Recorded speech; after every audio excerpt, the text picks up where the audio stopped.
Hey everyone, I'm David Bowten with Spoken Gospel, and today's verse is 1 Peter 2:24, which says this: He himself bore our sins in his body on the cross, so that we might die to sins and live to righteousness. By his wounds you have been healed. Peter here is quoting from the Old Testament book of Isaiah. In Isaiah's day, God's people were committed to idolatry and evil. These sins had wounded their fellow citizens and infected their land. So much so that God, like a surgeon, sent the army of Babylon to amputate Israel's corruption in order to save his people.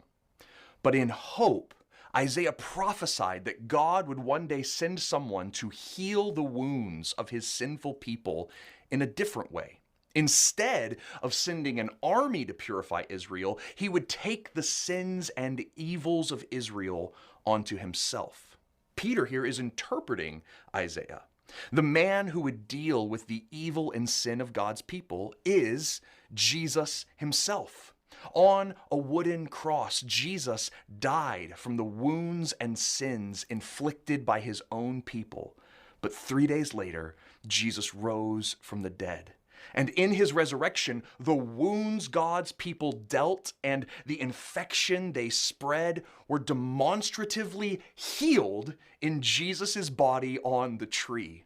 Peter says that Jesus did all this so God's people might die to sin and live to righteousness.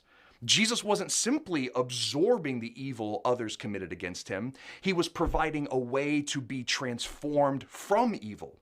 Righteousness is loving God and loving others with your whole heart. In the past, Israel hated God and sinned against one another with their whole hearts. But through Jesus, those hearts were transformed. Jesus died when he took his people's wounds onto himself so that we could live as healed and righteous citizens of his kingdom. If you look at yourself and just see a broken mess, if you look at your actions and all you see is lovelessness and corruption and sinfulness, there is good news. I invite you to look to the cross because there is healing for you in Jesus.